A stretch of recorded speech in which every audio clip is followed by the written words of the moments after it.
Welcome to the Human Capital Innovations Podcast, your go-to source for personal, professional, and organizational growth and development. We hope you tune in often for all things people management, organizational development and change, organizational leadership, and social impact related. Maximize your personal and organizational potential with Human Capital Innovations Podcast.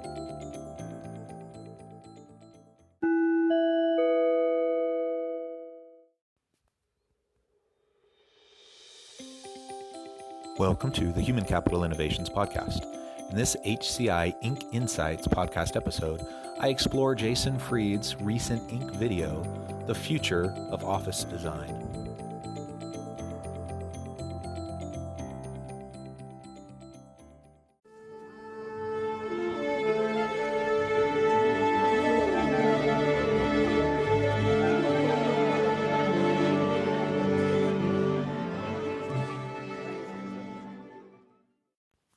Welcome back to the Human Capital Innovations Podcast. It's great to be with you again today as I explore Jason Fried's recent Inc. video, The Future of Office Design, as part of our Inc. Insights series. Open office layouts and the amount companies spend on rent will likely change after COVID-19, according to Basecamp CEO Jason Fried. I look forward to exploring this brief video with you and sharing some of my insights, and I'll catch you on the flip side of this first clip.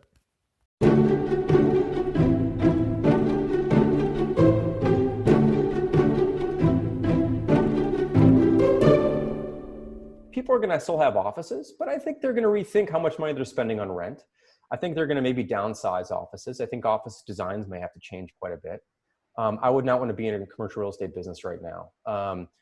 In fact, our lease for our office is coming up. We have a 10-year lease. Our lease is expiring on July 31st. And we're going to go without an office for a while. Maybe a year, maybe two, maybe three, maybe five. I don't know. The bottom line is things are changing with this pandemic. We all know it. The nature of work is changing in a variety of ways, and more virtual work, more hybrid work. And of course, that has implications for the physical workspace. Office design, office space, and how much is needed, how it's utilized, etc.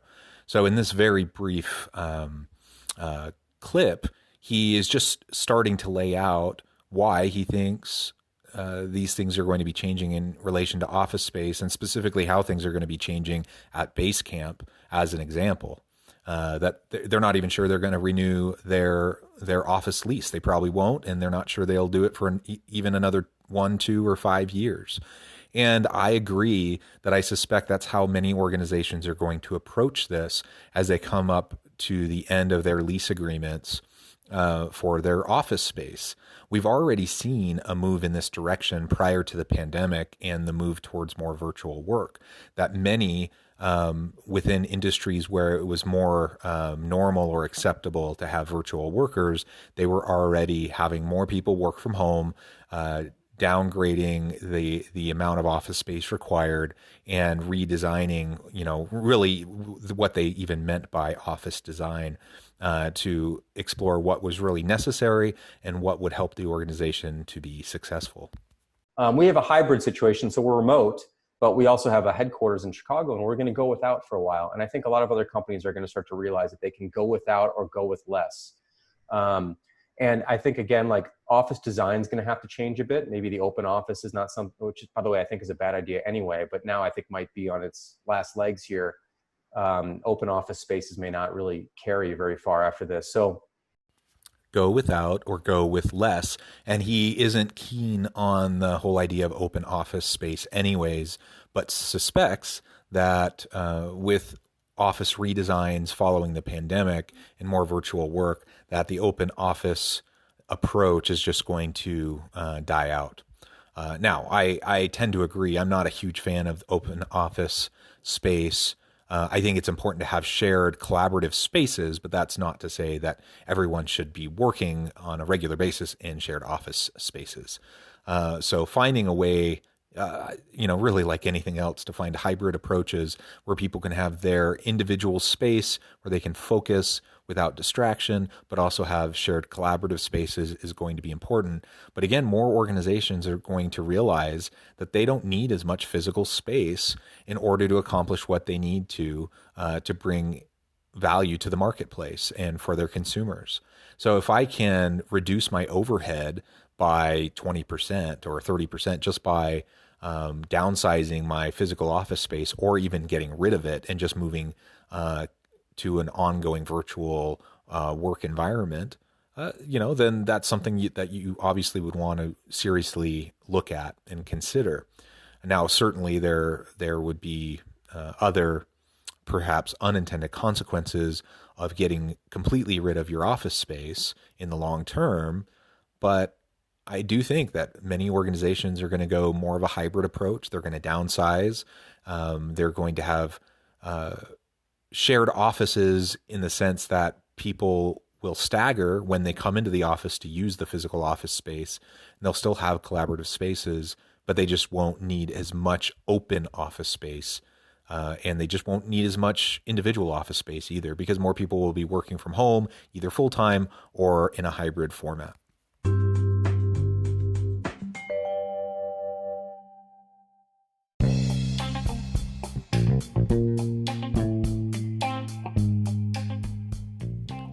I'm excited to announce the publication of my new book from HCI Press, The Alchemy of Truly Remarkable Leadership: Ordinary, Everyday Actions That Produce Extraordinary Results. Consider how the nature of work has shifted over the past 50 years. With increased globalization, rapid technological advancement, and the shift in economic composition, the average job of today looks very different than the average job of 50 years ago. What will the jobs and organizations of tomorrow look like? Moreover, what does this all mean for organizational leaders? What are the core competencies and capabilities of organizations and their leadership that are prepared for continued disruption and geopolitical and socioeconomic shifts? Regardless of what the future holds, increasingly, leaders need to be socially minded, data-driven, decisive, champions of talent, and disruptors of the traditional notions of leadership, teams, organizations, and work. The Alchemy of Truly Remarkable Leadership will help you to explore your own leadership competencies and capabilities and consider ways to apply and implement them into your workplace and personal life.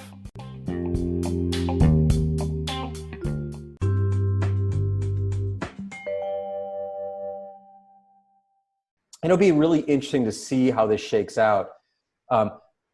In Chicago, where we're based, they've been building and building and building millions of square feet of office space, just growing like crazy. And I'm scared for them because it's gonna be a lot of empty spaces. So I'm very curious to see how it shakes out, but I'm not bullish on commercial real estate, nor am I bullish on things like WeWork or shared office space or whatnot. It is interesting to think about commercial real estate and the role that this pandemic is going to play moving forward as more organizations start to really reconsider how much physical office space they need. So he talks about not being bullish about the future of the retail office space, the commercial office space, and how that industry could be in for tough times. And I tend to agree with that.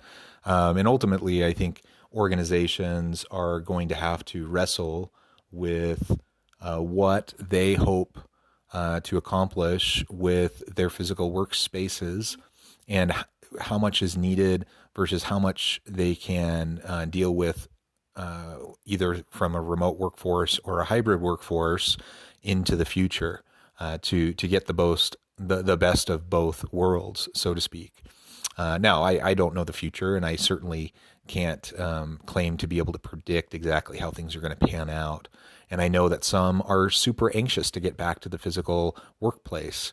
They want to be with their teams. They don't feel like they can collaborate as effectively over Teams or Zoom. They don't feel like they can brainstorm as effectively.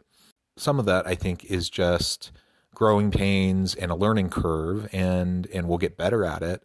But there is something to being in the physical space with your people to really get the most out of each other and maximize on the potential of each other.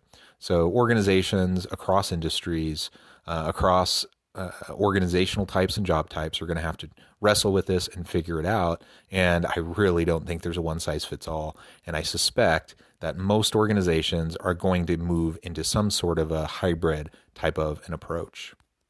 It's one thing when you go to an office and you kind of know your employees. If there's like a pandemic, like, well, we can talk amongst ourselves about safety precautions we're taking. But if you go into a space which is occupied by 100 other companies or 500 other freelancers, you don't have a relationship with them, you don't really know what they're doing, you might be even more reticent to go into a space like that because you don't know how everyone individually is handling situations.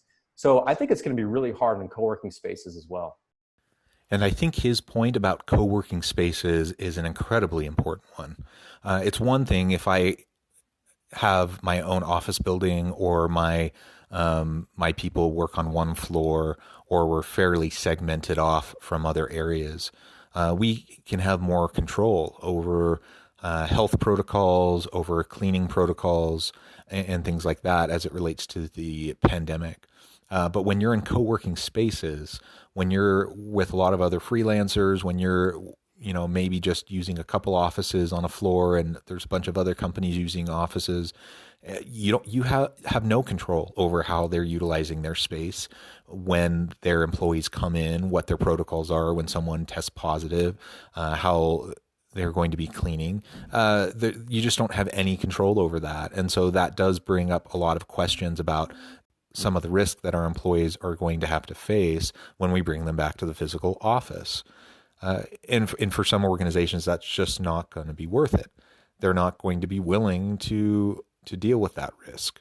At the end of the day, like I've said a few times already in this episode, there's not a one size fits all, and every organization is going to have to figure it out for them and their team based on their company culture, their values, and understanding the necessity to take care of their people and to keep their people healthy. And depending on the particular nature of their business and the kind of customer facing roles that they may or may not have, some organizations really are going to be able to move into a virtual or hybrid model long term. And as they get more and more comfortable with this approach, they'll find that they can maximize the benefits and minimize and mitigate the challenges and the gaps, around being together in person. As always, thank you for joining me for this episode of the Human Capital Innovations Podcast. I hope you stay healthy and safe, that you can find meaning and purpose at work each and every day, and I hope you have a great week.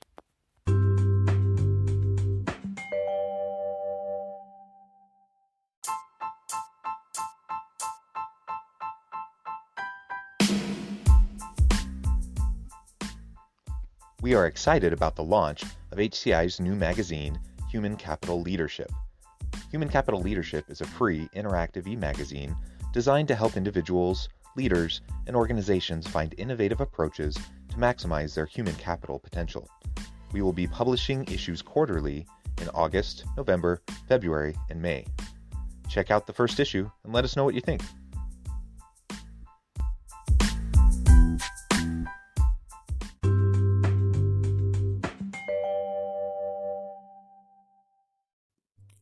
Thanks again for joining us for this episode of the Human Capital Innovations Podcast. I hope you stay healthy and safe and that you have a great week.